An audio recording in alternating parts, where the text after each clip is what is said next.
स्वागत है आपका आपका YouTube channel chemistry bye Manoj sir और मैं हूं मनोज कुमार। आइए आज के इस लेक्चर 6 में हम लोग केमिस्ट्री के इनऑर्गेनिक केमिस्ट्री के जो कुछ पहलुओं को देख रहे थे, जिसमें हम लोगों की चर्चा थी तत्वों के निष्कर्षण के सिद्धांत एवं प्रक्रम के बारे में। तो आइए हम लोग जरा सा देखते हैं तत्वों के निष्कर्षण के सिद्धांत एवं प्रक्रम से संबंधित लेक्चर 6। जिस लेक्चर 6 में हम लोग देखेंगे आज जस्ता धातु के बारे में। आज का जो क्लास है वो हमारा जस्ता धातु से संबंधित है, जिंक से संबंधित है। इससे पहले आप लेक्चर 5 तक में पढ़ चुके हैं खनिज क्या है, अयस्क क्या है, मेटलर्जी क्या है, मेटलर्जी के डिफरेंट स्टेप्स क्या हैं, उसके डिफरेंट मेथड क्या हैं, और उसके बाद आप metallurgy of different type of metal में आप एल्युमिनियम धातु का पढ़ चुके हैं, जस्ट ये कॉपर का पढ़ चुके हैं। आज के क्लास में हम लोगों को जस्ता के बारे में देखना है कि जस्ता क्या होता है। तो आइए हम लोग देखते हैं जस्ता धातु के बारे में कि जस्ता धातु क्या है और किस तरह से इसका हम लोग निष्कर्षण करेंगे उसके विभिन्न अयस्कों की सहायता से। जैसा कि हम सभी जानते हैं कि ये जस्ता धातु हमारा Zn, इसका संकेत जो है वो Zn होता है। और इस जस्ता धातु को इस तरह से देखिए हाथ में करके दिखाया जा रहा है। ये जस्ता धातु कुछ इस तरह से दिखने वाला धातु, एक चमकीला धातु, जिसका प्रयोग हम लोग विभिन्न प्रकार के आयामों में करते हैं, विभिन्न प्रकार के क्षेत्रों में करते हैं। ये जो जस्ता धातु है, इस जस्ता धातु के बारे में आप सभी जानते होगा कि ये जो जस्ता है, इस जस्ता को देखिए, इसका परमाणु संकेत सबसे पहले देखते हैं। संकेत इसकी Zn, परमाणु संख्या इसका 30 और इसके बारे में देखते हैं परमाणु भार इसका 65.5 होता है। इसका जब आप इलेक्ट्रॉनिक विन्यास करते हैं तो देखते हैं ये होता है 1s2, 2s2, 2p6, 3s2, 3p6, 4s2 और 3d10 है ना। इसका क्या हो जाएगा, 3d10 हो जाएगा। तो अब देखिए फर्स्ट ऑर्बिट में 2 इलेक्ट्रॉन, सेकेंड ऑर्बिट में 8 इलेक्ट्रॉन, थर्ड ऑर्बिट में आप देख पा रहे हैं कि यहाँ पे कितना है, 18 इलेक्ट्रॉन है ना। थर्ड ऑर्बिट में आप देख पा रहे हैं कि यहाँ पे 18 इलेक्ट्रॉन है। और फोर्थ ऑर्बिट जो है इसका, इस फोर्थ ऑर्बिट में देखिए तो मात्र आपको 2 इलेक्ट्रॉन दिख रहा है ना। तो चलिए हम लोग जैसा देखते हैं इसका जो सबसे लास्ट ऑर्बिटल, ये हमारा डी। तो लास्ट ऑर्बिटल हम कह सकते हैं कि लास्ट ऑर्बिटल हमारा डी है। ऐसी स्थिति में ब्लॉक क्या हो गया, डी हो गया है ना। ब्लॉक क्या हो गया, डी हो गया। अर्थात ये जो जिंक है, जस्ता धातु है, ये डी ब्लॉक एलिमेंट है। और जैसे ही हम डी ब्लॉक एलिमेंट कहते हैं तो इसे हम क्या कहते हैं, ये संक्रमण तत्व है ना। इसे हम लोग क्या कहते हैं, संक्रमण तत्व है। डी ब्लॉक के जो भी तत्व होते हैं वो सभी के सभी क्या होते हैं, संक्रमण तत्व होते हैं। दैट मीन्स ट्रांजिशन एलिमेंट होता है। ये जो है ये ट्रांजिशन एलिमेंट। तो इस तरह से हम लोग कह सकते हैं कि हमारा जो जस्ता धातु है ये एक ट्रांजिशन एलिमेंट है, संक्रमण तत्व है। इसके बाद में देखिए हम लोग कह सकते हैं इसका जो वैलेंस इलेक्ट्रॉन है, इसका जो वैलेंस इलेक्ट्रॉन है यहाँ पर हम देख पा रहे हैं ये वैलेंस इलेक्ट्रॉन के रूप में 2 होगा। तो इसकी जो ग्रुप हो जाएगी, वर्ग हो जाएगा, ये हो जाएगा 2b है ना। चूंकि लास्ट में डी है इसलिए 2b हो जाएगा। या आप कह सकते हैं कि ये 12 हो जाएगा, वर्ग जो है वो 12 हो जाएगा। अब आइए वैलेंस ऑर्बिट। वैलेंस ऑर्बिट इसका 4 है। वैलेंस ऑर्बिट 4 होने की स्थिति में इसका जो पीरियड है वो पीरियड इसका क्या हो जाएगा, 4 हो जाएगा। इस प्रकार हम लोग कह सकते हैं कि जस्ता धातु हमारे चौथे आवर्त का तत्व है। और वर्ग में देखा जाए तो ये 2b या 12 वर्ग का तत्व है, यह डी ब्लॉक का तत्व है। इसके कारण इसमें संक्रमण स्वरूप दिखाई देता है। अर्थात ये विभिन्न रंगों में, विभिन्न स्वरूपों में दिखाई देते हैं। तो इस तरह से हम लोग देख रहे थे अभी जस्ता धातु का आवर्त सारणी में स्थान, कि आवर्त सारणी में इसका स्थान क्या होता है। आज हम लोगों को इसी जस्ता धातु के बारे में डिटेल से देखना है, इसकी निष्कर्षण प्रोसेस को देखना है, जानना है कि ये जस्ता धातु किस तरह से अपने डिफरेंट प्रोसेस के स्वरूप जस्ता के रूप में प्राप्त हो जाता है। हम सभी जानते हैं कि जस्ता धातु एक ऐसा धातु है जो मुक्त अवस्था में नहीं पाया जाता है।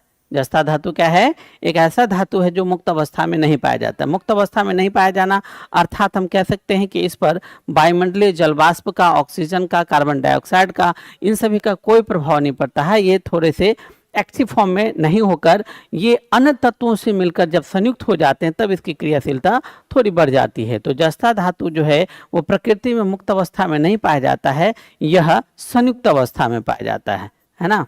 यह किस रूप में पाया जाता है? संयुक्त रूप में पाया जाता है। और जैसा ही नाम है संयुक्त रूप, अर्थात कह सकते हैं कि इस जस्ता के साथ कोई अन्य तत्व मिलकर इसके कंबाइंड फॉर्म स्पष्ट कर पाएंगे तब यह खनिज रूप में दिखाई देगा। इसके जो प्रमुख अयस्क हैं, इन प्रमुख अयस्कों में देखिए पहला है जिंक ब्लेंड। ऐसे हम लोग आगे चलकर देखेंगे कि जिंक ब्लेंड की सहायता से ही हम लोग जस्ता धातु को प्राप्त करते हैं। ये जो जिंक ब्लेंड है, इस जिंक ब्लेंड का जो सूत्र है वो हो जाएगा ZNS। जिंक ब्लेंड का सूत्र क्या हो जाएगा? ZNS। आप यहाँ देख पा रहे हैं पृथ्वी के गर्त से, यानी पृथ्वी के भूपर्टी से, अर्थ क्रस्ट से जो हम लोग जस्ता धातु को प्राप्त करते हैं वो जस्ता धातु हमें इस तरह से दिखाई देता है। पृथ्वी के अंदर से जो हम लोग प्राप्त करते हैं तो बाहर आने के बाद जब उसको हम लोग उसके ऊपर में लगे हुए मिट्टी, बालू के कण, पत्थर, इन सबको हटाते हैं by air pressure, by water pressure, तो फिर ये इस तरह से पत्थर के रूप में दिखाई देता है।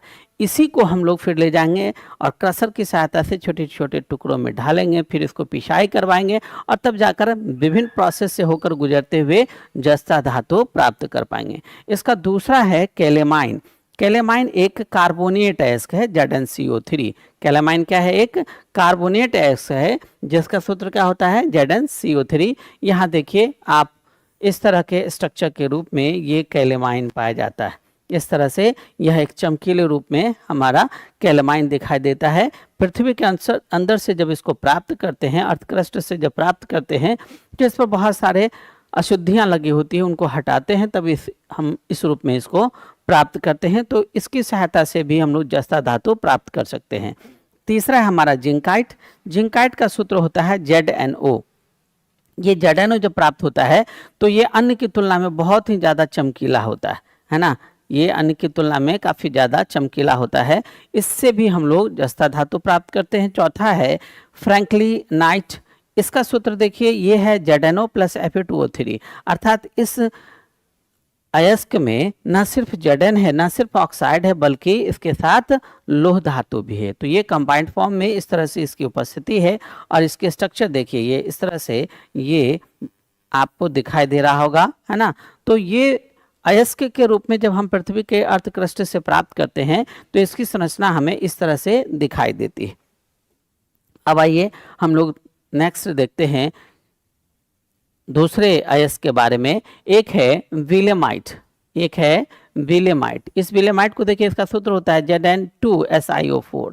ये जो विलेमाइट है, ये विलेमाइट भी आप कह सकते हैं कि जिंकाइट की तरह ये संरचना दिखाई देता है इस तरह से, और इसे प्राप्त करने के बाद हम लोग इसे फिर हम जस्ता प्राप्त कर सकते हैं।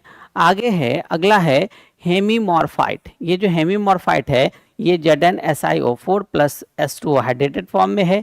ये जो हेमीमॉर्फाइड है ये काफ़ी ज़्यादा इस तरह से चमकीले रूप में होता है और इसको कभी कभी आप कुछ लोगों में अंगूठी के क्रम में भी हाथों पे नगीना के रूप में आप देखे होइएगा, है ना, नग के रूप में इसका लोग उपयोग करते हैं। यह वास्तव में जस्ता धातु का एक अयस्क है और इसी अयस्क की सहायता से हम लोग जस्ता धातु प्राप्त करते हैं। सबसे अंतिम है जिंक एस्पिनेल। ये क्या है? जिंक एस्पिनेल। इस जिंक एस्पिनेल का सूत्र होता है ZnAl2O4। ये हमारा जिंक एस्पिनेल इस तरह से चमकीले रूप में दिखाई देने वाला हमारा ये स्ट्रक्चर है, ये हमारा ये ओर्स है, अयस्क है, जो पृथ्वी के अर्थ क्रस्ट से प्राप्त किया जा रहा है। और इस क्रस्ट से प्राप्त करने के बाद इसके ऊपर में लगी हुई जो विभिन्न प्रकार की अशुद्धियाँ हैं, जब हम उसे हटाते हैं, पृथक कर देते हैं, तो हमें ये इस रूप में दिखाई पड़ता है ना। तो आपने देखा कि ये विभिन्न रूपों में हमें दिखाई देता है।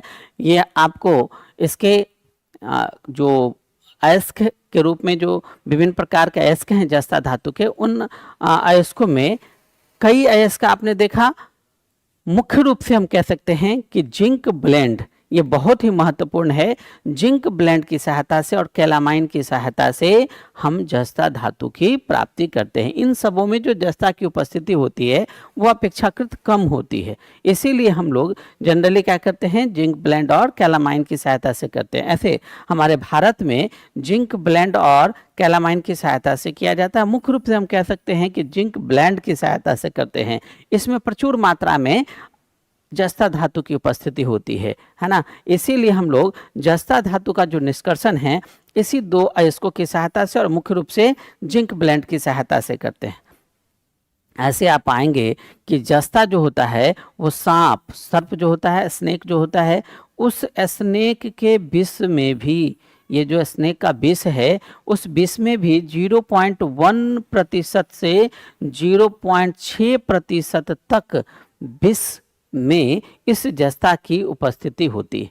सांप जो विषैला होता है, जनरली आप देखते होगा पृथ्वी पर जितने भी सांप पाए जाते हैं, माना जाता है कि पृथ्वी पर पाए जाने वाले सांपों में 30% सांप विषैला होता है और 70% सांप विषहीन नहीं होता है ना। और जो जलीय भाग होते हैं, खास करके समुद्र सब होता है, तो समुद्र सब में 70% सांप विषैला होता है और 30% सांप विषहीन होता है। स्थलीय भागों में पाए जाने वाले जो डिफरेंट टाइप के आप सांप देख रहे हैं उनमें 30% सांप ही विषैला है, परंतु हम लोग कई बार हादसा के कारण, अचानक एक बहुत बड़ी जो डर होती है उसके कारण हम लोग इसके आघात हो जाते हैं। बहुत सारे लोगों को देखते हुएगा कि जब उसको कोई छोटा सा भी सांप काटता है तो सांप के काट लेने पर वो व्यक्ति इतना ज़्यादा डर जाता है कि डर जाने के कारण उसके बॉडी में अपने आप टॉक्सिक हार्मोन की उपस्थिति होने लगती है और वह व्यक्ति उस सांप के आगोश में चला जाता है, आघातित हो जाता है ना। कुछ अगर वो नहीं डरे व्यक्ति आराम से थोड़े से अपने पेशेंस को रखे और उसके जो पेरेंट्स हैं, उनके जो गार्जियन हैं, अभिभावक हैं, वो अगर उसको समझाएं कि ये विषैला नहीं था, विषहीन था, तो ऐसी स्थिति में पेशेंट आसानी से बच जाता है। और वो जो गांव घर में देखते हुए झाड़ फूक की भी स्थिति होती है, वो झाड़ फूक में वही पेशेंट ठीक हो पाता है जो विषहीन से काटा गया है। अगर विषैला काट लेता है और समय अवधि बहुत ज़्यादा हो जाता है तो निश्चित है कि झाड़ फूक से कुछ होने वाला नहीं है, जब तक उसके साथ मेडिसिन का प्रयोग ना हो, जब तक उसको डॉक्टरी ट्रीटमेंट ना मिले। डॉक्टरी ट्रीटमेंट मिलने के बाद ही वो सही हो पाता है ना। तो इसमें हम लोग देखते हैं ये जो सांप है, इस सांप की स्थिति को देखिए। सांप के विष में भी 0.1% से 0.6% तक क्या पाया जाता है, जस्ता धातु पाया जाता है, जस्ता की उपस्थिति होती है ना। चलिए सर, आज आप हम लोग आगे की ओर बढ़ते हुए जस्ता का निष्कर्षण देखें कि जस्ता का निष्कर्षण किस तरह से किया जाता है। जस्ता धातु का जो निष्कर्षण है, हम लोग इससे पहले ही देखें कि जस्ता धातु का जो निष्कर्षण हम लोग करेंगे वो किससे करेंगे, जिंक ब्लेंड से करेंगे। किससे करेंगे, जिंक ब्लेंड से करेंगे। क्योंकि जिंक ब्लेंड जो है, इस जिंक ब्लेंड में जस्ता की आपूर्ति काफ़ी ज़्यादा होती है, जस्ता की उपस्थिति काफ़ी ज़्यादा होती है और काफ़ी कम लागत पर सुगमता पूर्वक हम जस्ता से, जिंक ब्लेंड से जस्ता धातु की प्राप्ति कर सकते हैं। इसीलिए हम लोग जिंक ब्लेंड का उपयोग कर रहे हैं। आइए हम लोग जिंक ब्लेंड से जस्ता के निष्कर्षण के डिफरेंट स्टेप्स को जानें। जब हम लोग जस्ता से, जिंक ब्लेंड से जस्ता की प्राप्ति करेंगे तो सबसे पहले पृथ्वी के गर्त से प्राप्त करने के बाद, पृथ्वी के अर्थ क्रस्ट से प्राप्त करने के बाद उसे हम एयर प्रेशर या वाटर प्रेशर की सहायता से उसके ऊपर में लगे हुए विभिन्न प्रकार के जो बालू के कण हैं, मिट्टी के कण हैं, पत्थर के टुकड़े, इन सभी चीज़ों को हटा देंगे और सफाई करने के बाद, बाह्य रूप से सफाई करने के बाद वो जो एक पत्थर के रूप में, टेला के रूप में प्राप्त होता है, उसको क्रशर की सहायता से हम छोटे छोटे टुकड़ों में डाल देंगे और फिर पिसाई मशीन में डालकर उसे हम पिसाई कर देंगे, डस्ट रूप में ढाल देंगे। और डस्ट रूप में ढाल देने के बाद अब हम लोग क्या करेंगे, उसका सांद्रण करेंगे, है ना। अब हम लोग क्या करेंगे, सांद्रण करेंगे। तो सबसे पहले हम लोग अयस्क का सांद्रण करते हैं। ये जो अयस्क का सांद्रण किया जाएगा, कंसंट्रेशन किया जाएगा, उसके लिए हम लोग उपयोग में लाएंगे फेन उत्प्लावन विधि। उसके लिए हम लोग किसको उपयोग में लाएंगे, फेन उत्प्लावन विधि। ये जो फेन उत्प्लावन विधि है, इसी को हम लोग झाग उत्प्लावन विधि के नाम से भी जानते हैं, है ना। इसे हम लोग झाग उत्प्लावन विधि के नाम से भी जानते हैं, फ्लैट फ्लोटेशन मेथड के नाम से भी जानते हैं। तो हम लोग सबसे पहले इस विधि में क्या करते हैं, ये एक बड़ा सा पात्र है। इस पात्र में देख रहे हैं कि इस पात्र में हम लोग सबसे पहले उस चूर्ण रूप जिंक ब्लेंड को डाल देते हैं, पानी डालते हैं और पाइन का तेल डालते हैं, है ना। इसमें क्या डाल देते हैं, पाइन का तेल डाल देते हैं। और पाइन का तेल डालने के बाद, ये जो पाइन का तेल है, इस पाइन का तेल डालने के बाद इस एयर प्रेशर की सहायता से हम लोग पंप करते हैं और वायु का प्रवाह इसमें डालते हैं। जैसे प्रवाह डालते हैं तो प्रवाह डालने पर क्या होता है, इसमें अयस्क जो होती है वो अयस्क हल्की होती है। अयस्क जो होती है वो क्या होती है, हल्की होती है ना। और हमारी जो अशुद्धियां होती है, जिसे हम गैंग कहते हैं, ये अशुद्धियां भारी होती। तो अशुद्धियां भारी और अयस्क हल्की, इसके कारण क्या होगा कि ये झाग जो उत्पन्न होंगे, पाइन और तेल, इन दोनों, पाइन, तेल और जल, इन दोनों पर जब हम लोग हवा की झोंका देते हैं तो उस हवा की झोंका के कारण झाग बनता है। उस झाग में हमारी हल्की जो अयस्क है, सल्फाइड अयस्क है, जिंक ब्लेंड है, वो ऊपर आ जाएगा और उसको हम लोग क्या करेंगे, इस दूसरे पात्र में प्राप्त कर लेंगे, ठीक है। और भारी हमारा जो गैंग है, वह गैंग यहाँ पर आकर नीचे में बैठ जाता है। इस नीचे में बैठे हुए गैंग को, ये जो नीचे में बैठ गया गैंग, इसे हम लोग समय समय पर बाहर निकालते रहेंगे, ठीक है। इसे हम लोग समय समय पर क्या करेंगे, बाहर निकालते रहेंगे। यहाँ पर जो हमें सांद्रित अयस्क मिला है, यदि उसमें बहुत ज़्यादा झाग की उपस्थिति है तो जैसा कि हम लोग पिछले क्लास में भी देख चुके हैं कि उस पर साइट्रिक एसिड यानी नींबू की मात्रा डालकर उसके झाग को कम करेंगे और तब फिर इसकी सहायता से ये जो हमें प्राप्त हो गया, इसे हम सांद्रित अयस्क कहेंगे। अब इसकी सहायता से फिर हम इसको अगले स्टेप में, डेट मीन्स जारन में ले जाएंगे, है ना। अगले स्टेप अर्थात हम लोग इसको क्या करेंगे, जारन में ले जाएंगे। हम सभी जानते हैं कि जो सल्फाइड अयस्क होते हैं उसका हम लोग फेन उत्प्लावन विधि से सांद्रण करते हैं और जारन की सहायता से उसे हम लोग क्या करते हैं, सल्फाइड से ऑक्साइड अयस्क में परिवर्तित कर देते हैं। तो यहाँ पर आप देख पा रहे हैं जैसा कि ये हमारा जारन के लिए लगाए गए डिफरेंट टाइप के संयंत्र को दिखाया जा रहा है। इन संयंत्रों में देखिए किस तरह से संयंत्र को यहाँ पर स्पष्ट किया जा रहा है। यहाँ पर एक ब्लास्ट फर्नेस की व्यवस्था की गई है। इस ब्लास्ट फर्नेस में देख रहे हैं कि जो स्लैग उत्पन्न होगा वो नीचे निकलता चला जाएगा। यहाँ पर जो हमारे अयस्क प्राप्त हो रहे हैं, जारित अयस्क प्राप्त होते हैं ऑक्साइड के रूप में, उसे डिफरेंट प्रोसेस से होकर हम लोग लाते हैं। यहाँ पर गैस की सहायता से यहाँ पर हम लोग गर्म हवा के झोंके डाल रहे हैं, है ना। और यहाँ से एयर प्रेशर यहाँ से भी दिया जा रहा है। ये कोक और अयस्क, जो सांद्रित अयस्क है, उसको यहाँ डालकर चार्ज के रूप में कप एंड कोन की व्यवस्था से हम लोग इसको यहाँ डालते हैं, जिसके कारण क्या होता है, तो ये जो हमारा जिंक ब्लेंड है, ZnS है, वह ऑक्सीजन की उपस्थिति में गर्म होकर ZnO का निर्माण कर लेता है। जैसा कि हम सभी जानते हैं, जारन यानी रोस्टिंग प्रोसेस में क्या होता है कि वायु की उपस्थिति में कसकर जब हम लोग गर्म करते हैं, है ना, वायु की उपस्थिति में जब हम लोग कसकर गर्म करते हैं तो कसकर गर्म करने पर वह जो धातु है, वह धातु क्या होता है, ऑक्साइड में परिवर्तित हो जाता है। यहाँ पर हम यही देख पा रहे हैं कि सांद्र अयस्क को एक भट्ठी में उच्च ताप यानी 373 केल्विन ताप पर हवा की उपस्थिति में गर्म करते हैं, जिससे जिंक सल्फाइड, यहाँ जो हम देख पा रहे हैं जिंक सल्फाइड, ये जिंक सल्फाइड क्या होता है, हवा के ऑक्सीजन से संयोग करके जिंक ऑक्साइड में परिणत हो जाता है ना। हम सभी जान रहे हैं कि जारन के प्रोसेस में वह क्या होता है, सल्फाइड है, सल्फाइड किस में परिवर्तित हो जाएगा, ऑक्साइड में। तो यहाँ पर आप देखें कि ये जो सल्फाइड है वो किस में बदल जाएगा, जिंक ऑक्साइड में परिवर्तित हो जाता है। तो ऑक्साइड में परिवर्तित होना ही हमारा क्या कहलाता है, जारन क्रिया कहलाता है। तो इस तरह से जारन क्रिया करके हम लोग क्या करते हैं, इसे हम लोग ले आते हैं ऑक्साइड के प्रोसेस में। अब ऑक्साइड के प्रोसेस में आने के बाद ये जो हमारा ऑक्साइड का प्रोसेस हो जाता है, तो इस ऑक्साइड के प्रोसेस में आने के बाद अब हम लोग क्या करते हैं, इसका अवकरण करते हैं। इसका क्या करते हैं, हम लोग अवकरण करते हैं। अर्थात हमारा तीसरा स्टेप है कि ये जो धातु के अयस्क, धातु के जो ऑक्साइड रूप प्राप्त हुए, उस धातु के ऑक्साइड अयस्क से धातु की प्राप्ति करना। ये जो धातु की प्राप्ति हम कर रहे हैं, इसके लिए हम लोग क्या करेंगे, ऑक्साइड के इसके आधे वजन के बराबर कोयले के चूर्ण के साथ मिलाकर, कोयले के चूर्ण के साथ मिलाकर, अर्थात इसका जो रेशियो होता है वह 2:1 होता है। यदि 2 kg हम लोग ले रहे हैं अयस्क के रूप में वो जो ऑक्साइड है वो, तो हम लोग 1 kg ले रहे हैं कोयले का चूर्ण, मिलाकर मिट्टी के रिटार्ट में गर्म करते हैं, है ना, मिट्टी के रिटार्ट में गर्म करते हैं। ये मिट्टी का रिटार्ट खरे रिटार्ट के रूप में ये दिखाया जा रहा है। जिंक ऑक्साइड कार्बन द्वारा अवकृत होकर जस्ता धातु देता है और कार्बन मोनोऑक्साइड गैस मुक्त हो जाती है। आप यहाँ देख रहे हैं जैसे ही हम लोग ये तैयार करते हैं, तैयार करने के बाद यहाँ चार्जिंग द्वारा यहाँ पर उसको डाला जा रहा है। प्रोड्यूसर गैस और वायु ये यहाँ से हम लोग प्रवाहित करते हैं, प्रोड्यूसर गैस यहाँ से भी प्रवाहित कर रहे हैं।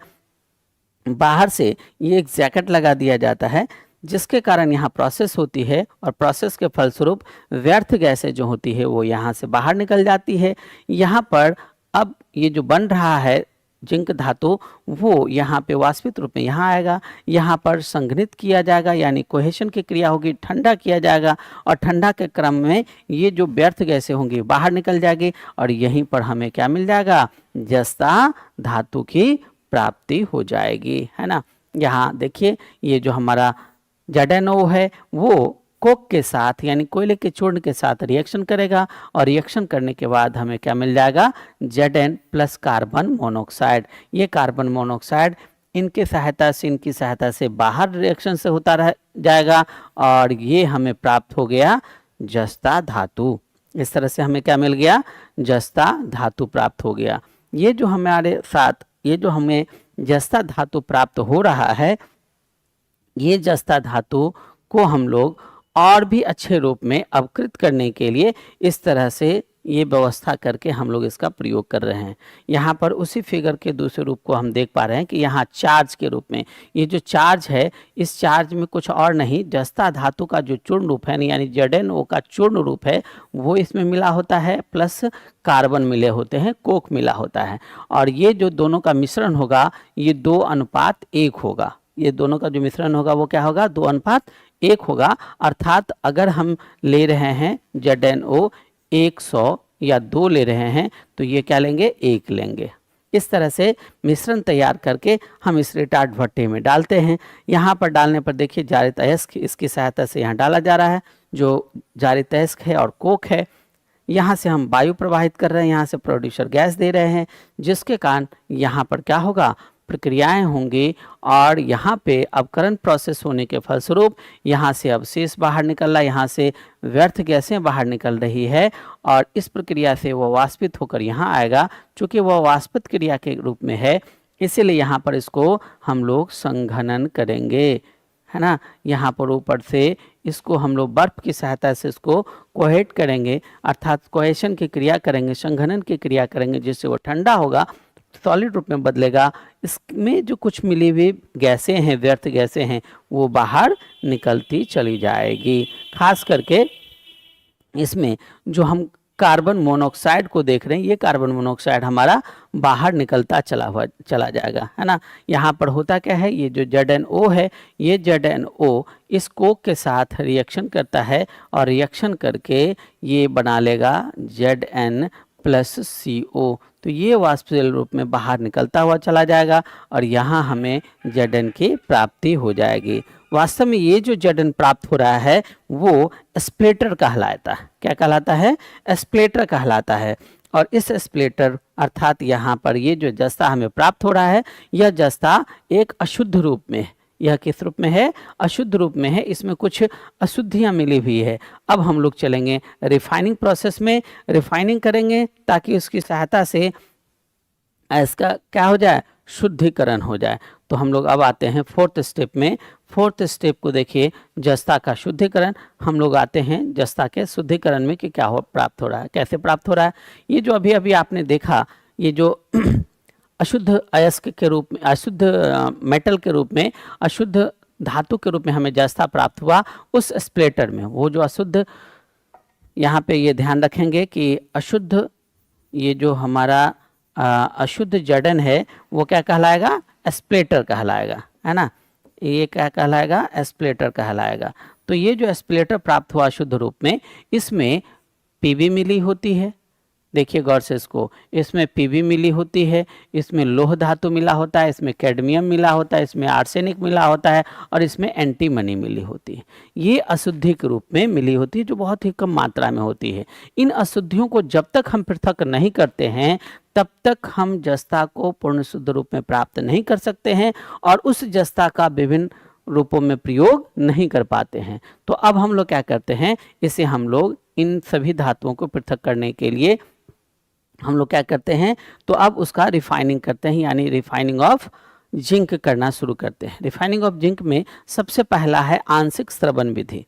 इसमें कई विधि का उपयोग किया जाता है, जिसमें सबसे पहला हम लोग देखते हैं आंशिक स्रवण विधि। इस आंशिक स्रवण विधि में क्या किया जा रहा है, सर्वप्रथम स्रवण 1223 से 1273 केल्विन ताप पर इसका स्रवण किया जाता है ना। और इस स्रवण में क्या करते हैं, जैसे ही स्रवण करते हैं तो यहाँ जेडन और कैडमियम ये स्रावित हो जाता है, ये स्रावित हो जाते हैं। इस मिश्रण को 1073 केल्विन ताप पर पुनः स्रावित करते हैं, जबकि अधिक वाष्पशील कैडमियम स्रावित होता है और जिंक अवशिष्ट बच जाता है। यह 99.9% तक शुद्ध रहता है। अर्थात इसमें जो मिली हुई मिश्रण में मिली हुई जो अशुद्धियां हैं, उन अशुद्धियों में जो हमारा कैडमियम है वह क्या होता है, स्रावित हो जाता है। स्रावित होने के कारण वो निकल जाता है और जडन धातु अपशिष्ट के रूप में बच जाते हैं। हमें यही तो प्राप्त करना था। ये जो भी अभी प्राप्त हुआ ये 99.9% शुद्धतम रूप में हमें जस्ता प्राप्त हो जाता है ना। अब आइए दूसरी विधि देखते हैं, विद्युत विधि क्या है। विद्युत विधि में क्या करते हैं, शुद्ध एल्युमिनियम के पत्तर का कैथोड और अशुद्ध जस्ते का एनोड। ये जो शुद्ध एल्युमिनियम का पत्तर का कैथोड ले रहे हैं, अर्थात हम जो प्राप्त हुआ हमें जस्ता, वो तो जस्ता अशुद्ध रूप में है। इसके शुद्धिकरण के लिए हम लोग शुद्ध जो पहले से प्राप्त है शुद्ध एल्युमिनियम लेते हैं और उसे कैथोड के रूप में, और जो अशुद्ध रूप है उसको एनोड के रूप में ढालते हैं। इसके बाद ZnSO4 के विलयन को वैद्युत सेल में वैद्युत अपघटक के रूप में प्रयोग करते हैं। विद्युतकरण किया जाता है, विद्युत धारा प्रवाहित की जाती है, जिसके फलस्वरूप एल्युमिनियम के पत्तर पर शुद्ध Zn, एल्युमिनियम के पत्तर पर शुद्ध Zn प्राप्त हो जाता है और धीरे धीरे हमें शुद्धतम रूप में जस्ता धातु की प्राप्ति हो जाती है। सपोज कीजिए इस तरह का आपने पात्र देखा होगा। इसमें हम लोग क्या करते हैं, ये वैद्युत अपघटनी पात्र है।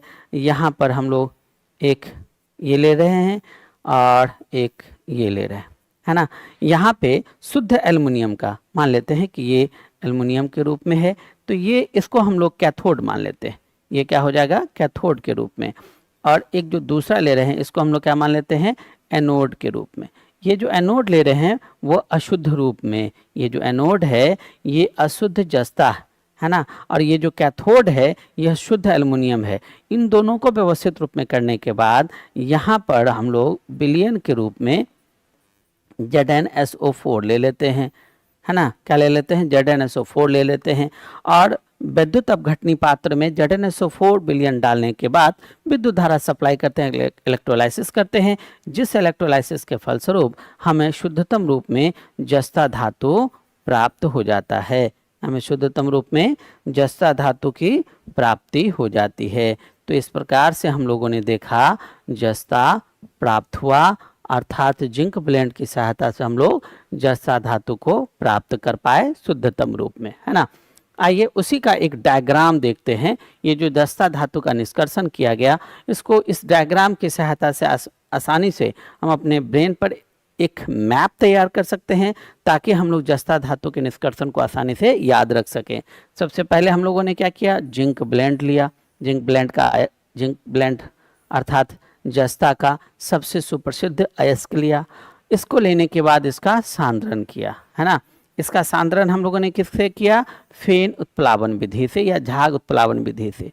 झाग उत्प्लावन विधि से करने के बाद अब हम लोगों ने क्या किया, इसका जारण किया। जारण करने का मतलब होता है कि ये जो ZnS है यानी जिंक सल्फाइड है, वह ऑक्साइड में परिवर्तित हो जाए। और ऑक्साइड में परिवर्तित कैसे हो जाए, वायु की उपस्थिति में कसकर जब हम गर्म करते हैं तो गर्म करने पर यह ऑक्साइड में परिवर्तित हो गया। अब ये जो ऑक्साइड में परिवर्तित हो गया, इस ऑक्साइड में परिवर्तित हुए जिंक को अवकरण करके हम लोग अशुद्ध जस्ता की प्राप्ति कर लेते हैं। अर्थात तीसरे स्टेप में हमारा सबसे पहला स्टेप था सांद्रण, दूसरा स्टेप हो गया जारण, तीसरे स्टेप यानी अवकरण में हमारा काम क्या था कि जिंक ऑक्साइड से अर्थात धातु के ऑक्साइड से धातु को प्राप्त करना। तो अवकरण करके हम लोग धातु को प्राप्त कर लेते हैं अशुद्ध रूप में। और इस अशुद्ध जस्ता को स्रवण या वैद्युतीय विधि के द्वारा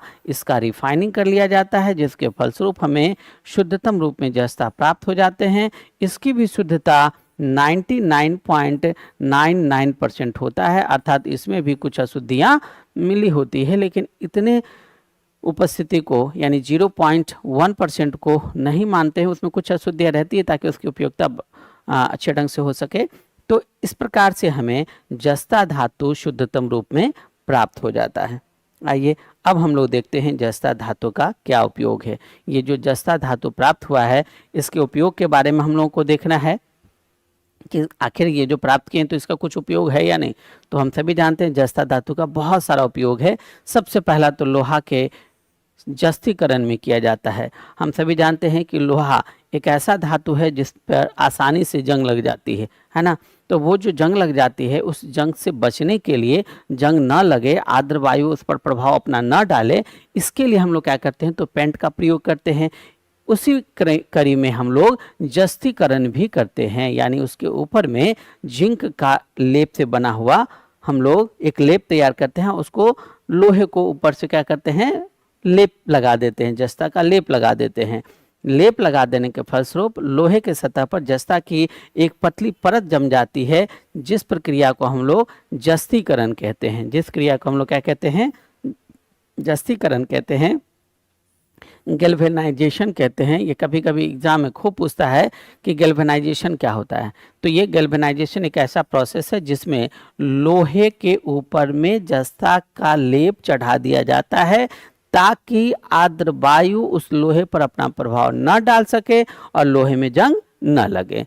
दूसरा इसका है साइनाइड विधि से सिल्वर और गोल्ड के निष्कर्षण में। जब आप चांदी और सोना का निष्कर्षण कर रहे होते हैं तो वैसी स्थिति में साइनाइड विधि से इसके निष्कर्षण करने में हम लोग किसका प्रयोग करते हैं जस्ता धातु का प्रयोग करते हैं। तीसरा देखिए शुष्क सेल में हमारा जो बैटरी है, उस बैटरी में भी इलेक्ट्रोड के रूप में जस्ता का उपयोग किया जाता है। चौथा पीतल और जर्मन सिल्वर, ये जो दो प्रमुख मिश्र धातु है, उस मिश्र धातु के निर्माण में भी जस्ता एक प्रमुख अवयव के रूप में प्रयोग किया जाता है, जिसकी सहायता से हम लोग विभिन्न प्रकार के बर्तन का, पात्र का निर्माण कर पाते हैं, जो हमारे बहुआयामी क्षेत्रों में कारगर होता है, कार्यरत होता है और हमारे जीवन को सुलभ बना देता है। इसका काफ़ी ज़्यादा उपयोग है। तो इस तरह से आपने देखा आज के टॉपिक में जस्ता का निष्कर्षण। जस्ता के निष्कर्षण में हमने देखा कि जस्ता के कई अयस्क होते हैं, जिनमें सबसे प्रमुख जिंक ब्लेंड होता है, और उन जिंक ब्लेंड की सहायता से जब हम लोग जस्ता प्राप्त करते हैं तो सबसे पहले उसे पृथ्वी से प्राप्त करने के बाद हम उसके ऊपर में जो कुछ गंदगियाँ लगी हुई है उसे हटाते हुए क्रशर की सहायता से छोटे छोटे टुकड़ों में ढालते हैं। फिर उसे हम लोग मशीन की सहायता से पिसाई करके डस्ट बनाते हैं और तब स्टार्ट करते हैं उसका निष्कर्षण। निष्कर्षण में सबसे पहला प्रोसेस हमारा क्या होता है, सबसे पहला हम लोग उसका क्या करते हैं सांद्रण करते हैं, है ना। सबसे पहले सांद्रण किए, जो फेन उत्प्लावन विधि या झाग उत्प्लावन विधि के द्वारा किया गया। दूसरा हम लोगों ने क्या किया, इसका जारण किया, रोस्टिंग किया, जो वायु की उपस्थिति में होता है। तीसरा हम लोगों ने इसका क्या किया, अवकरण किया। तीसरा इसका क्या किया, अवकरण किया, है ना। यहाँ पर क्या हुआ, ये जो सांद्रण था उसमें अशुद्धियाँ निकल गई। जारण में क्या हुआ, ये जो ZnS थे वो ZnO में बदल गए, और अवकरण में क्या हुआ, ये जो ZnO है इससे हम लोगों ने Zn प्राप्त कर लिया। ये कुछ अशुद्धियाँ थी इसमें, इसीलिए चौथा स्टेप में हम लोगों ने शुद्धिकरण किया, और इस शुद्धिकरण में हमारा शुद्धतम रूप में जस्ता प्राप्त हो गया, जिस प्राप्त जस्ता का उपयोग हम इस बहुआयामी क्षेत्र में करते हैं। तो आशा करते हैं आज के इस टॉपिक को आप लोग अच्छे ढंग से समझे होइएगा और इसके विभिन्न पहलुओं को समझकर इससे संबंधित विभिन्न प्रकार के प्रश्नों को हल कर पाइएगा। आज का आप लोगों को एक वर्क है कि क्वेश्चन बैंक को देखने के बाद क्वेश्चन बैंक से संबंधित अगर इसमें से ढेर सारे प्रश्न होंगे, ढेर सारे ऑब्जेक्टिव, ढेर सारे सब्जेक्टिव क्वेश्चन होंगे, तो आप उसको सॉल्व कीजिएगा। अगर किसी तरह की कोई प्रॉब्लम होती है तो आप हमारे कमेंट बॉक्स में कमेंट कर सकते हैं। कल हम लोग उपस्थित होंगे इसका सबसे लास्ट धातु के रूप में लोहा। हम लोग कल देखेंगे हेमाटाइट से किस तरह से लोहा का निष्कर्षण किया जाता है और लोहा कितने प्रकार के होते हैं, इसका क्या उपयोग है, इन सभी चीज़ों के बारे में हम लोग डिटेल में कल के लाइव क्लास में देखेंगे। तब तक के लिए आप सबों को